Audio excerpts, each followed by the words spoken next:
The year 2024 is definitely coming to an end, and this year I tried to not take a plane at all for my photography. So all of my photography trips have been within Europe, mostly what I can do by train, but also by car. So I've been to Spain, to Italy, to Germany, to Norway, Sweden and Finland, and of course I did a lot of photography here in Switzerland.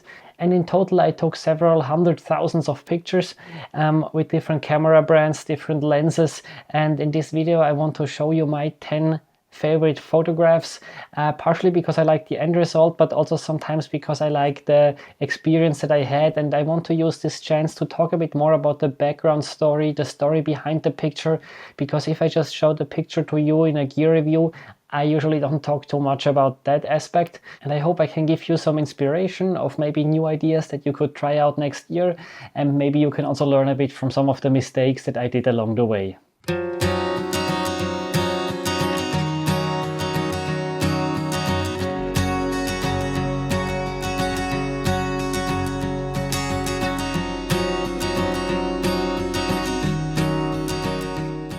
I will go through the photos in a chronological order, and this first one shows a red fox in the snow that I've taken in Switzerland. It was in the beginning of January 2024, I think around 2 weeks after I bought my RF 100 to 300 millimeter f2.8, and I wanted to go in the mountains after a night where we had some fresh snow, and my goal was to take pictures of chamois or ibex in this snowy landscape. And I hiked up there, I think it was around 700 meters of elevation with my snowshoes. And in the beginning I saw absolutely nothing. It was also quite foggy. And here I had a window that was more or less clear. I think the fog in the background is quite nice because it adds a different layer. It makes more of a separation. But it was clear enough that I could take this picture of this red fox. And I really didn't have so much time to take these pictures before it was already gone. So I was very happy about this one because we see a lot of the landscape. We see these snowy trees, we see the snow on the cliffs, on the rocks in the foreground. And I really like this small in-frame image, and I think it works very, very well with the red fox because the fur of the red fox is quite, well, it's the only color that you have in the image actually. So I found this quite cool, and I continued to walk around and look for other animals. And a bit later in the day I found a female ibex followed by her offspring, and I tried to take some pictures of them also with the 100 to 300, showing a bit the landscape.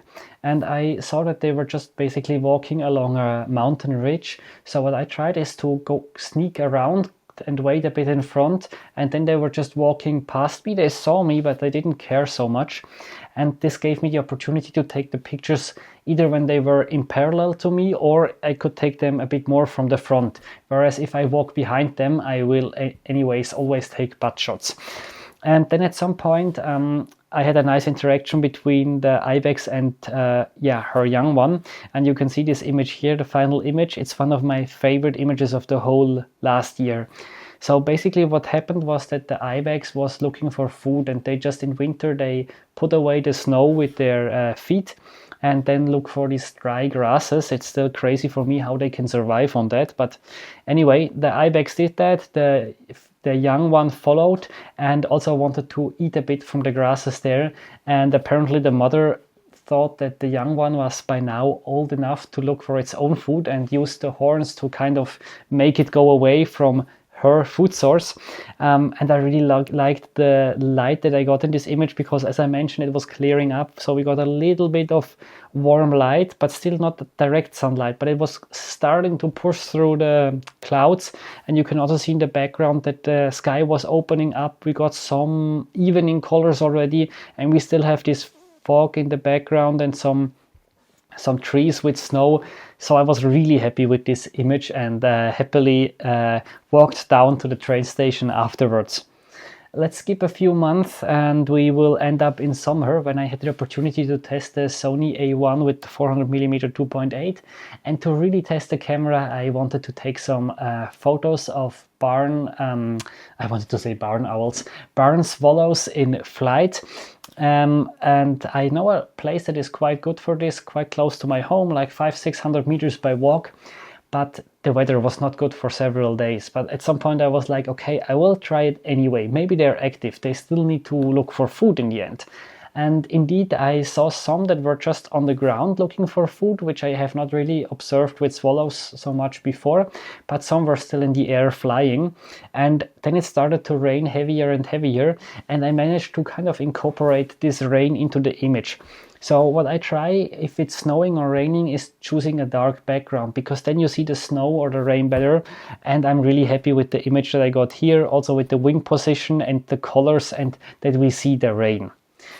I think around 2 weeks after I took this image, I started my Scandinavia trip, and my first stop was the Dovrefjell National Park. And on the first day I managed to find some golden plovers, and I've already photographed this species like 7 years ago, so this time I wanted to take some different images, and not just technically better images, but with a different look. So I also used my 100 to 300 millimeter. Admitted I started with the 600 millimeter, but after 5 minutes I realized that this is basically a waste of the opportunity that I have, because I wanted to show this fjell landscape. So I took the 100 to 300, and luckily they were quite cooperative. And you see the one golden plover here on this small hill with lichen and mosses, and I think it looks really cool. It even has the beak open, and the background has some sun, which helps for the background separation. And these dark clouds, because it was raining a bit before, I think they also look cool and make the image a bit more dark from the top, so that you have a bit more even composition, or a better balanced composition, I guess. And if you look closely, you can actually see on the right side in this yellow corridor, in this bright part, that there is a dark silhouette, and that's actually a second golden plover that is out of focus. And I saw this in the viewfinder, and I also took some images where I moved a bit more to the right, so that I managed to take a shot without this other plover in the background, but I actually prefer to have it there for the context. And actually a bit later there was a musk oxen walking through, but in the end I prefer the images of the plover. Afterwards I continued my journey northwards, and a few weeks later I was in Varanger with my friend Nicolas, who joined. He came until Sweden with train, and then rented an electric car. And we went snorkeling with the guillemots, because I've taken pictures, and we also wanted to snorkel with the puffins, but they were not so cooperative, because we both taken pictures of these birds like above water, but it's kind of a cool thing when they're hunting for fish, but we never photographed this, or even I didn't observe this ever. So we snorkeled, and I could use the underwater housing of Nicolas. We did a separate video on this. I'm still editing it. I will hopefully upload it very soon if you want to hear more about the background of this image. But I really like this these sun rays that we have here, that are kind of going from the middle of the image to all directions, and the guillemot exactly in the middle. That's also why I went with a more center composition for this one here. I think a week later or so we were at a lake where there were several loons, and we tried to photograph them. The first day was okay, but on the second day there was a bit too much wind, and the only place where there was no waves and basically calm water was in a spot where if I photographed I had backlit, and it was still during the afternoon, so not very nice backlit. But then I thought that maybe I can try some low-key images, because the background was quite dark, so I underexposed quite heavily, and I got this image, and I think I really like it. Shows the loon coming in with a fish in the beak. That's why maybe the beak might look a bit weird.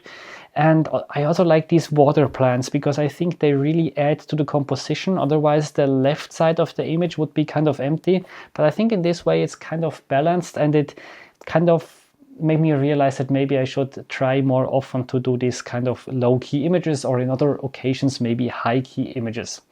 One final image from Scandinavia was basically on the way back, because Nicolas needed to return his car in Uppsala before we took my mother's car back to Switzerland, so that he didn't need to take the train again with all the equipment. And when driving after crossing the border to Sweden, I saw a small creek that had some cool rocks, and I just saw it out of the car when driving. So I stopped at the next opportunity where I could park the car. I walked back, I did the mistake of underestimating how wet the whole area was, because the forest was kind of a swamp somehow. So I got completely wet feet, but I'm happy with the image. I really like the color of these rocks, the water that seems to be almost a bit dirty at some areas. I guess it's from these orangey rocks. And it gives a nice contrast with this blue that we have, which is the reflection of the sky. So I was quite happy with this image that was not planned at all. It was just while driving.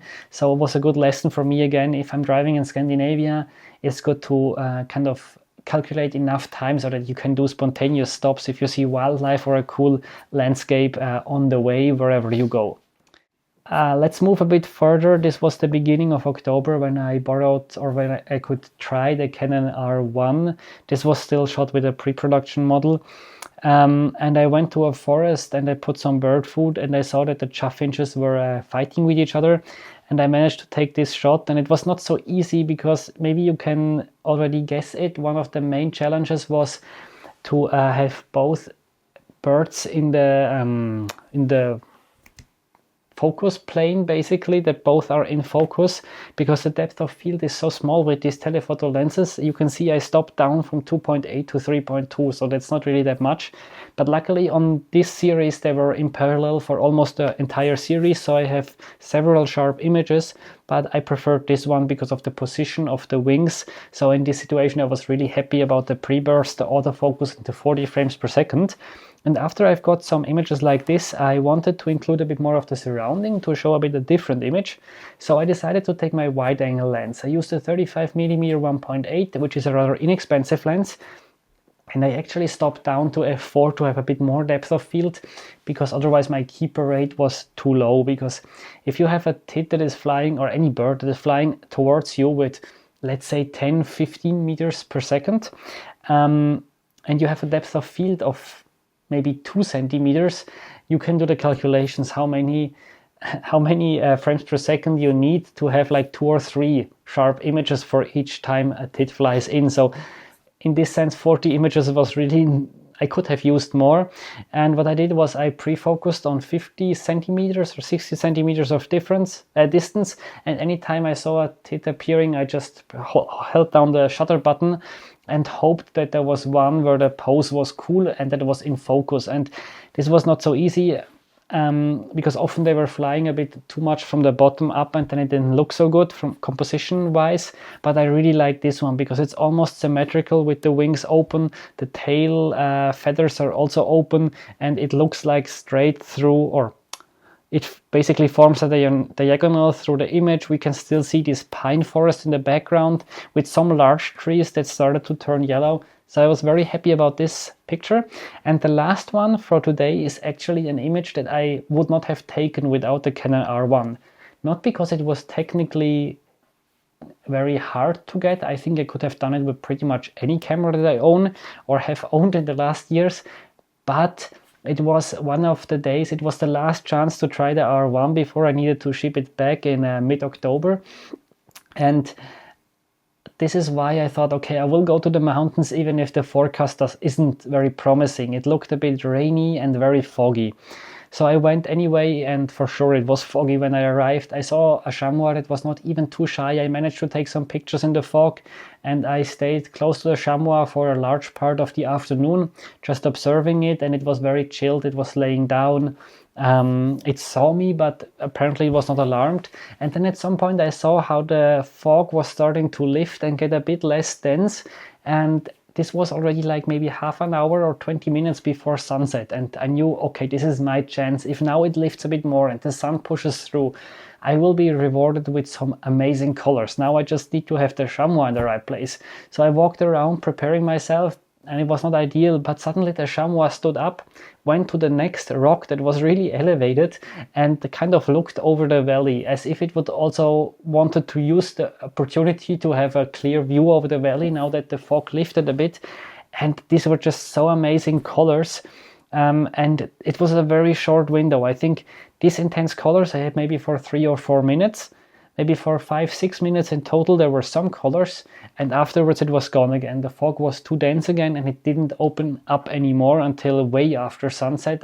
Only at some point in the night it opened up completely, and it kind of showed me that sometimes it's just important and good to go out, try to take pictures no matter how the conditions look like, because it can always be different than you expect. And that's something I'm definitely taking, a learning that I'm taking from this and that I want to apply more in the next year. Something that I already tried to do more in 2024 was include more of the surrounding in my images. I think you saw this with some of the images today. I would be very curious what your best encounters with wildlife that you had in the last year, or your favorite images of the last year. Just describe it in the comments, and then see you in the next year.